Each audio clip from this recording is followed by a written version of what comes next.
난로 위협 수위를 높이는 북한이 이번엔 9.19 군사합의 위반이 명백한 포병 사격까지 감행했습니다. 핵무장론에 이어 합의 파기 주장까지 나오고 있는데요. 전문가와 안보 상황 점검해 봅니다. 최강 아산정책연구원장 나오셨습니다. 안녕하십니까? 네, 안녕하십니까? 네, 저희가 들어오기 전에 또 속보가 나왔습니다. 오늘 네. 오후 5시부터 강원 일대에서는 동해상으로 또 북한이 80여 발의 포사격을 했고 예. 또 5시 20분부터는 서해에서 또 200여 회 포성이 들렸다라고 합니다. 계속해서 도발을 하는 거네요. 그렇죠. 이제 도발의 형태가 바뀐 거죠. 네. 제가 이걸 들으면서 생각이 드는 건 2010년 연평도 포격 사건. 그때 아마 우리 국민들이 이거 전쟁 나는 것 아닌가라는 굉장히 그 걱정을 많이 하고 공포에 휩싸였던 시기였거든요. 그렇죠. 그러니까 미사일 시험 발사 갖고는 이 한국 내의 여론이 좀 평화적으로 아니면 타협적으로 가라라는 여론이 안 생길 것 같으니까 국민들이 좀 더 직접적으로 체감할 수 있는 그런 포사격을 실시하고 있는 것 아닌가라는 그러한 생각이 들고 북한의 이러한 도발 행동은 계속 수위를 높여갈 것 같다라는 생각이 듭니다. 예, 지금 말씀해 주셨다시피 이 연평도 포격이 또 떠오르는 모습이 될 텐데 네. 보면 아직까지는 우리 영해로 낙타는 없었다. 예. 이건 어떤 의미입니까? 일단 지금 좀 관망을 하겠죠. 지금 약 강대강 구도에 있어서 네. 자기들은 밀리지 않는다까지 가는데 만약에 여기서 실제로 우리 영해에 포탄이 떨어졌다 하게 되면 우리도 굉장히 거기에 대해서 적극적인 대응을 하게 될 것입니다. 그러나 그것은 피하고자 하는 어느 정도 선에서 이것을 좀 관리하고자 하는 의도도 깔려 있지 않나. 그러나 자기네들이 좀 우위한 그러니까 좀 더 우위에 선 입장에서 이 상황을 끌고 가고 싶어하는 그러한 북한의 의도가 있는 것 아닌가라는 생각이 듭니다. 알겠습니다. 우리 군의 입장에서는 지금 엄중 경고를 하고 네. 즉각 도발 중단에 대해서 경고 통신을 수차례 실시했다라고 네. 일단은 구두로 먼저 시작은 하는 거죠. 그렇게 되겠죠. 그렇게 네. 되는데 뭐 지금까지 북한이 거기에 대해서 응한 적은 없는 거로 제가 기억을 하고 있습니다. 지금 9월 말부터 지금까지 이어지는 과정에 있어서 아마 북한은 여기에 대해서 계속 행동으로 나오지 않을까라는 생각이 들고 결국 남한과는 대화를 하지 않겠다. 우리는 우리의 무력을 확실히 보여주고 이 주도권을 행사해 나가겠다라는 의미가 되지 않을까라는 생각이 들고요. 따라서 우리로서도 지금 같은 경우는 군은 아마 최고의 경계 태세에 돌입을 해야 될 것 같고 또한 만약의 사태에 대비한 주민의 안전을 보호하기 위한 조치도 고려해 봐야 될 그런 시점으로 들어가고 있는 것 아닌가라는 좀 우려를 갖게 됩니다. 예. 보니까 이제 최근에 도발의 뭐 다 방향도 되게 다양했고 예. 방법도 다양했고 네. 특히 이 포격 같은 경우에는 오늘 새벽에 있었지 않습니까? 그렇죠. 근데 아직 하루가 지나지 않았는데 다시 했다. 네. 이건 어떻게 봐야 될까요? 근데 이것은 결국 계속 자기네들은 전쟁을 두려워하지 않는다라는 아하. 그러한 의미로 해석할 수 있지 않을까라는 생각이 듭니다. 네. 연평 포격은 일회성으로 끝났지만 그렇죠. 이건 지금 아침에 하고 다시 또 오후에 또 시작했다라는 것은 우리는 전면전까지도 불사하는 그러한 입장이다라는 강력한 메시지를 한국에게 보냄으로써 한국이 어떤 형태로든 굴복을 하게 되기를 지금 원하는 것 아닌가라는 생각이 듭니다.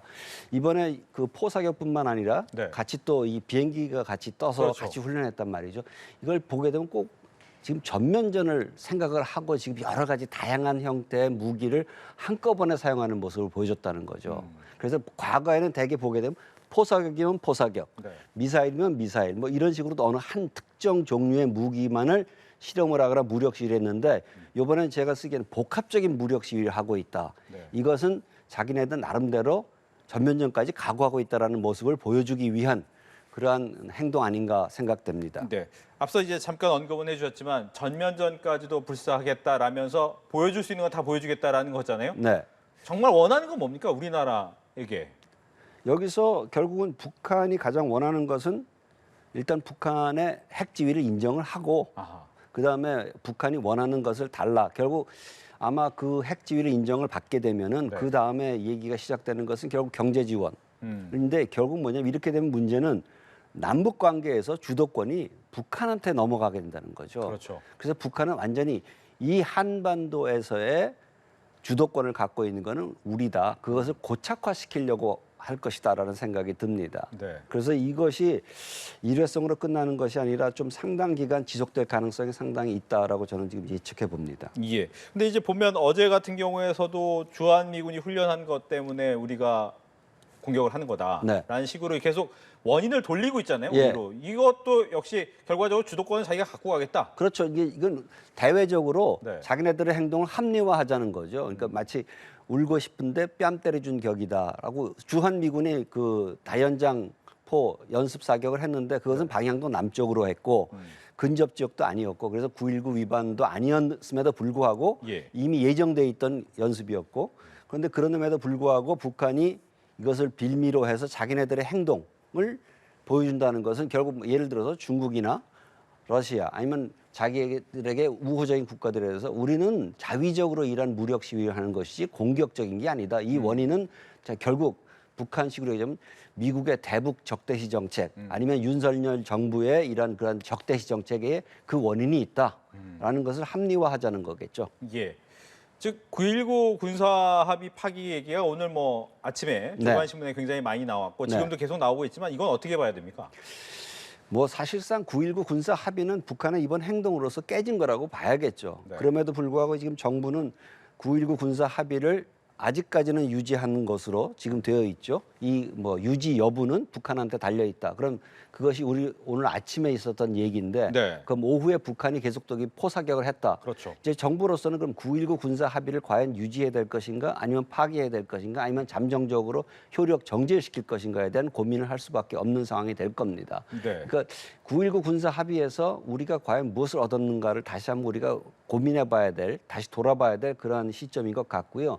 물론 저는 뭐 개인적으로 9.19 군사 합의를 그렇게 지지하지는 않습니다만은 그렇다 그래서 만약에 9.19 군사 합의가 깨졌다고 하게 되면 그 이후에 북한의 행동은 우리가 걷잡을 수 없게 되는 상황으로 갈 것이다라는 생각이 듭니다. 네. 말씀해 주신 걸 다시 한번 보면 9.19 군사 합의는 이미 북한이 깨트렸는데 우리 입장이 중요하다. 여기서 우리가 같이 깨트린다면 향후에는 더 어떻게 잡을 수 있는 방법이 없다. 그럼 뭐, 어떻게 됩니까?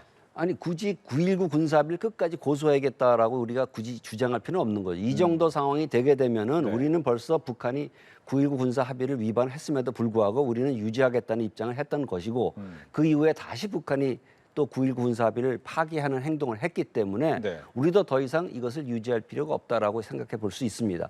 비슷한 예가 그겁니다. 한반도 비핵화 공동선언이 있지 않습니까? 그렇죠. 그건 뭐 북한이 명백히 위반을 했죠. 그럼에도 불구하고 우리가 지금까지 한반도 비핵화 공동선언을 유지한다라는 입장을 갖고 있음으로써 우리의 대응할 수 있는 선택지가 굉장히 작아졌다는 거죠. 그래서 똑같은 지금 사태가 벌어지고 있는 것 아닌가라는 생각을 좀 하게 됩니다. 네. 그렇다면 이제 이번에 5년 만에 또 대북 제재를 독자적으로 우리나라가 했단 말이죠. 네. 물론 이 대북 제재가 실효성이 있느냐라는 얘기는 또 다른 문제가 되겠고 네. 이렇게 대북 조치를 독자적으로 하겠다. 이건 어떤 의미로 봐야 됩니까? 그동안 이제 예를 들어서 과거 문재인 정부는 대북 이 제재에 대해서 굉장히 좀 그걸 완화시키고자 하는 그런 입장이었고 네. 그러나 이제 윤석열 정부가 들어와서 그리고 또 바이든 정부는 대북 제재를 확실히 이행해야 된다라는 그런 입장이었고 네. 한국이 따라서 이것은 우리가 15명의 북한인과 16개 북한 기관을 우리 독자 제재 대상에 집어넣었다고 하는 것은 우리는 제재를 더욱 확실히 이행을 하고 북한에 대해서 비핵화의 대화의 장으로 나오기 위해 압박을 하고자 하는 그런 우리의 의지의 표현이라고 생각할 수 있겠습니다. 그리고 지금 현재 뭐 중국이나 러시아를 제외한 거의 서방 국가와 거의 대부분의 국가들이 제재 이행을 다 강조하고 있거든요. 네. 그래서 우리가 뭐 이게 추가적으로 우리가 취한 독자 제재가 얼마나 실효성이 있는가라는 것은 좀 더 두고 봐야 되겠지만은 굉장히 이건 상징적인 의미가 있습니다. 우리 한국 정부가 윤석열 정부가 강력히 제재를 이행해 나가겠다. 네. 북한이 계속 비핵화의 대화에 나오지 않고 저렇게 그런 미사일 실험을 한다든가 그건 명백한 유엔 안보리 결의안 위반인데 그것만 갖고 부족하니까 그건 북한을 더 대화의 장으로 끌어내기 위해서 우리가 할 수 있는 최대한의 조치를 하겠다라는 신호탄이 된 것이죠. 네. 이제는 궁금한 게 그겁니다. 북한이 여러 가지 무기를 실험을 하고 네. 다양한 방식의 도발을 하고 최근에는 하루 안에 벌써 2번의 도발까지 포격까지 했단 말이죠. 네. 그렇다면 다음에 북한이 할 수 있는 행위, 네. 도발 행위는 어떤 게 있습니까? 지금 재밌는 게 2021년 1월에 이제 김정은이 5개의 주요 무기 체계를 개발하겠다라는 게 있었는데 거의 다 했어요. 거기서 빠진 게 딱 2가지가 있는데 네. 하나는 뭐냐면 고체 연료를 장착한 대륙간 탄도미사일. 아, 그리고 그 다음에 빠져 있는 게 그 핵잠수함이거든요. 네. 지금 현재 상태로서는 핵잠수함을 보여줄 리는 없을 것 같고, 그럼 할 수 있는 것은 그 다음에 미국을 겨냥을 해서 자기들이 쏠 수 있는 대륙간 탄도 미사일을 실험할 가능성이 있고, 지금 뭐 얘기가 많이 되고 있는 것은 7차 핵실험 준비가 다 끝났다. 아하. 그리고 왜냐하면은 7차 핵실험이라는 것은 지금 우리가 예상하건대 북한이 전술 핵무기, 즉 네. 사거리가 짧은 전술 핵무기에 장착할 수 있는 소형 핵탄두를 개발하기 위한 시험이 될 것이다. 그렇다면 이건 소위 말하면 완전 게임 체인저가 되겠죠. 네. 그래서 그러한 것을 할 가능성이 상당히 높은 것으로 지금 되어 있고 준비는 다 돼 있다. 김정은의 명령만 있으면 언제든지 할 수 있는 그러한 상태가 유지되고 있는 것으로 지금 파악되고 있습니다. 네, 말씀하신 것처럼 대륙간 탄도미사일의 실험, 예, 그리고 핵실험 핵실험. 두 가지가 남아 있는데 혹시 네. 과거처럼 국지 도발 가능성은 있습니까? 지금 이 상황에서 국지 도발은 뭐 지금 짧은 시점을 보게 되면은 중국의 지금 시진핑 주석이 3년 임으로 들어가고 있는 입장이고 한 상황하에서 국지 도발을 했을 경우에 과거와 같이 그 연평도라든가 그러한 아니면 휴전선 인근에서 지뢰 폭발, 지뢰 사건이라든가 이런 것식의 국지 도발 가능성도 충분히 있다고 생각합니다. 그러나 그것이 한반도 전체를 뒤흔들 만한 정도의 국지 도발로 가기에는 네. 북한으로서도 중국의 입장을 지금 생각해야 되는 그런 상황이기 때문에 아직까지는 좀 이르다라는 생각이 듭니다. 네. 그렇다면 말씀하신 것처럼 ICBM을 예. 쏘게 된다라고 했을 때 지난번에도 미국의 레이건함이 돌아왔지 않습니까? 그렇죠. 그 정도의 파급력이 있는 거죠. 그렇죠. 왜냐하면 이건 미국 본토가 직접적인 위협 상황에 놓이게 된다는 것이고 네. 그것을 위해서는 한미 또 나아가서 한미일 3국이 협력해야 된다는 입장에서 볼 적에는 미국으로서는 굉장히 큰 충격파가 될 거고 특히 이제 그 중간 11월 8일 중간 선거를 앞두고 있는 미국의 이제 바이든 행정부 그리고 민주당으로서는 굉장히 강력한 대응을 할 수밖에 없는 상황으로 몰리게 될 겁니다. 예. 근데 여기서 중요한 것이 중에 하나가 우리나라가 북한의 공격을 막을 수 있는 것이 이제 세 가지 축이 있다라고 하는 것이 선제 타격할 수 있는 킬체인이 있고 또 날라온 미사일을 막는 KAMD가 있고 또 거기에 대한 대응 세 가지 축이 있는데 이 중에 두 가지는 이미 망가진 거 아니냐라는 지적도 있고 또 대통령 입장에서는 아니다. 또 국방부 역시도 아니다라고 얘기를 했습니다. 어떻게 보십니까? 뭐 여러 개의 포탄 미사일을 갖고 있는 상황 속에서 그것이 뭐 이 오류가 돼가지고 낙탄이 됐을 경우도 있기 때문에 이것이 저는 그보다 이것을 좀 더 어떻게 검증을 해서 무엇이 문제였는가를 확인하는 것이 제일 급선무가 되는 것 같고요. 네. 거기에 따라서 우리가 보완해야 될 것들을 해야 될 것 같고 사실 가장 큰 문제가 되는 것은 이 날아오는 미사일을 어떻게 격추시킬 것인가가 가장 시급한 문제거든요. 그런데 지금 우리나라에는 성주에 사드 하나 포대가 배치돼 있고 네. 그럼 저고도에서 우리가 방어할 수 있는 충분한 그런 방어 체계가 있느냐? 소위 한국에서는 이제 LSAM 그리고 MSAM을 가지고 방어하겠다라고 얘기를 하지만은 아직까지 지금 개발이 완전히 돼서 배치가 된 상태가 아니거든요. 예. 그러니까 시급한 상황은 사실 이 방어 체계를 먼저 구축하는 것이 시급한 상황이고 또한 동시에 이번에 우리가 발생했던 에이테크스라든가 현무 2에서 발생했던 문제점을 빨리 시정하도록 하는 것이 우선적인 그런 그 임무가 되겠습니다. 네. 방어 체계 문제는 그렇다 하겠습니다. 그렇다면 또 하나 이제 핵 얘기가 될 것 같습니다. 네. 아까 말씀하신 것처럼 핵 실험을 하게 된다라고 한다면 문제는 우리나라 역시도 핵에 대한 대응 체계를 가져야 되는 것은 아닌가. 물론 지금 미국의 핵 우산 안에 있다고는 하지만 핵 공유라든가 네. 재배치라든가 여러 가지 문제가 좀 있을 것 같긴 한데 이 부분에 대해서는 어떻게 봐야 됩니까? 제가 생각할 때 뭐 우리 국제사회에서 아니면 국제 정치라는 사람들의 입장에서 볼 적에는 핵에는 핵으로밖에 대응이 안 된다라는 것이 일반적인 정설로 되어 있는 것이죠. 네.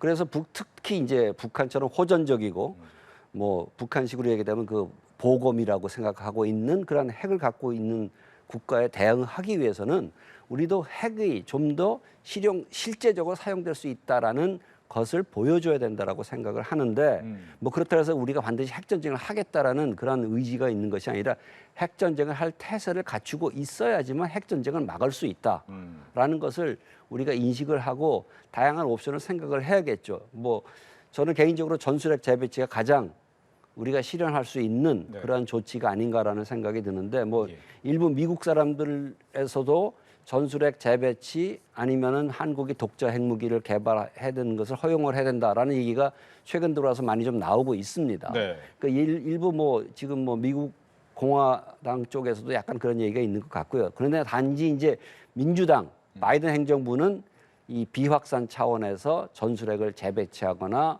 한국의 예를 들어서 한국이 독자 핵무장하는 것을 허용하는 것은 절대 반대하는 그런 입장을 갖고 있다는 거죠. 그러나 만약 7차 핵실험이 있다라고 하게 되면 네. 미국의 입장도 변화해야 될 것이고 지금부터 우리가 미국이 뭐 전술핵 재배치는 안 된다라고 하니까 포기하자 이건 할 필요가 없거든요. 네. 우리의 필요성 왜 필요한지를 확실히 설명을 하고 미국의 협조를 얻도록 노력을 해야겠죠. 예. 그럼 여기서 하나 더 질문을 드리면 미국 같은 경우에는 지금 러시아와의 전선이 하나 있는데 네. 말씀하신 것처럼 전술핵 배치를 우리나라에 하겠다라고 하면 중국이 우리나라 사드 배치해가지고 또 싸웠던 것처럼 또 네. 하나의 전선이 생길 수 있다고 볼 수 있거든요. 물론 이제 그런 면이 없지 않아 있겠지만은 이것은 뭐 명분이 충분히 되는 거죠. 북한의 7차 핵실험이 있었고 거기에 대한 대응 차원에서 방어적으로 우리가 핵무기를 갖다 놓는 것이고 이것은 공포의 균형을 이름으로써 안정을 유지하겠다는 것이 특정한 예를 들어서 중국을 상대해서 우리가 핵무기를 쓰겠다는 것도 아니고 북한의 핵무기 사용을 억제하겠다는 것이기 때문에 사드 때와는 다를 수 있다라고 생각이 듭니다. 그때도 네. 물론 사드 때도 중국의 주장은 중국의 안보를 위협할 수 있는 그러한 무기 체계다라고 얘기를 했죠.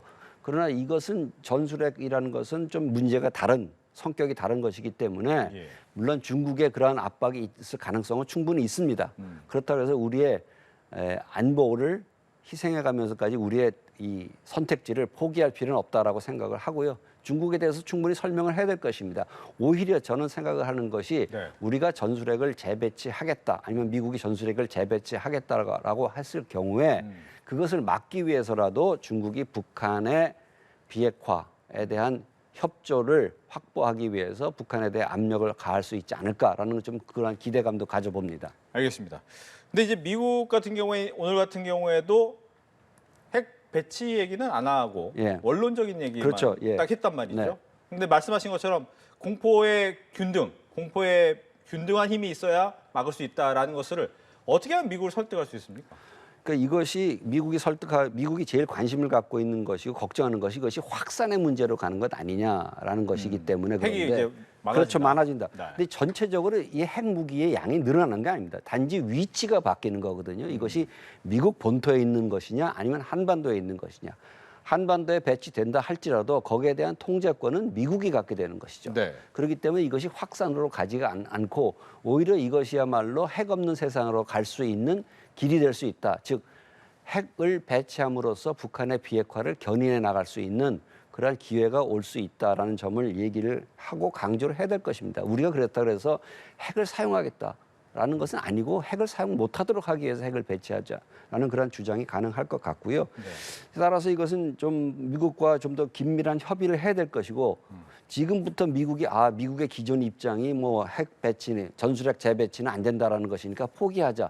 그러할 필요가 없다는 거죠. 이미 벌써 북한이 핵 능력을 고도화하고 있고 미사일의 종류가 다양화되고 있는 입장에서는 우리는 모든 옵션을 생각해야 된다. 얼마 전에 그 윌슨 센터에 있는 수미테리 박사도 모든 옵션을 생각해야 된다라고 얘기를 했거든요. 그럼 네. 그 모든 옵션에 뭐가 포함될까라고 우리가 유추해 볼 수 있겠죠. 알겠습니다. 그렇다면 여기서 궁금한 것 중에 하나가 북한이 현재 경제 상황이 그렇게 좋지 않다는 거는 많이들 나왔던 부분인데 네. 솔직히 포탄 하나 쏘는 가격도 만만치 않고 비행기 하나 날리는 기름값도 만만치 않은데 이렇게까지 해도 주민의 반발을 누를 수 있는 상황인 겁니다.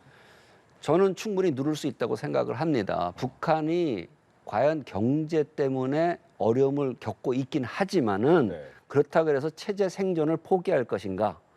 절대 안 그렇다라는 거죠. 우리가 94년, 97년 북한이 아마 최악의 경제 상황을 겪었을 적에 우리가 추측컨대 대개 50만에서 200만 정도의 북한 주민이 아살했다고 생각을 하고 있거든요. 추정을 하고 있는데 그 상황 속에서 북한은 핵무기를 개발했어요.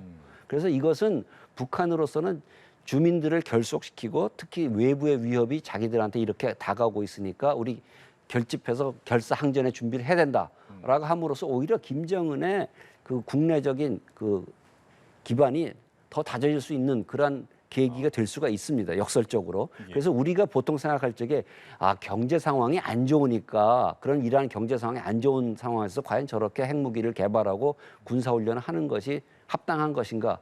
김정은의 입장에서 볼 때는 경제, 포 한 발, 미사일 한 발이 중요한 게 아니라 그것이 가져다 줄 수 있는 자기 자신의 정치적인 지위 그리고 체제 결속, 안정 이것이 더 중요한 것이죠. 그렇다면 얘기를 듣다 보니까 오히려 현재 러시아와 우크라이나 전쟁에서 우크라이나가 핵무기가 없어서 저렇게 당하고 있다라는 부분이 충분히 어필이 될 수도 있겠네요. 뭐 여러 매체에서도 이미 다 그렇게 얘기했죠. 거기서 벌써 이미 북한은 우크라이나에서의 교훈을 얻었다. 우크라이나가 핵을 포기했기 때문에 러시아의 침공을 받았다. 따라서 우리는 절대 핵을 포기하면 안 된다.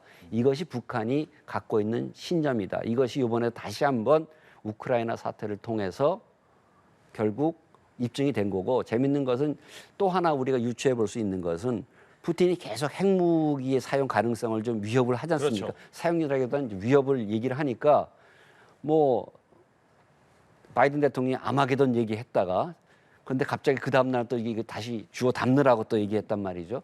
그건 뭐냐? 북한이 볼 적에 미국은 핵무기 사용할 가능성이 없구나. 안심해도 된다. 저는 그건 좀 미국이 좀 실수한 것 아닌가라는 생각이 듭니다. 따라서 북한으로서는 핵무기의 효용성을 다시 한번 우크라이나 전쟁을 통해서 확인을 할 수 있었을 것이고 더 핵무기에 집착을 할 것이고 더 고도화하기 위한 노력을 할 것으로 생각합니다. 네, 끝으로 한 가지만 질문드리겠습니다. 북한의 이런 도발과 강대강 대치가 올해 말까지는 계속이 될까요? 좀 계속될 것 같습니다. 불행히도. 지금까지 있던 형태에서 지금 우리가 예상하고 있는 건 뭐 시진핑 3년 이미 시작이 되고 미국의 중간 선거 그 어간에 한번 뭐 핵실험을 할 수 있지 않을까. 그런데 그것보다는 그 이후까지 미뤄질 수 있는 상황으로 들어갈 것이고 지금까지는 도발이라든가 이런 그 무력 시위의 주기가 굉장히 짧아졌는데 그럼 그 다음은 뭐냐? 좀 주기를 좀 길게 가면서 할 것이다 라는 생각이 듭니다. 왜냐하면 북한으로서는 자기가 원하는 것을 아직 확보를 못했거든요.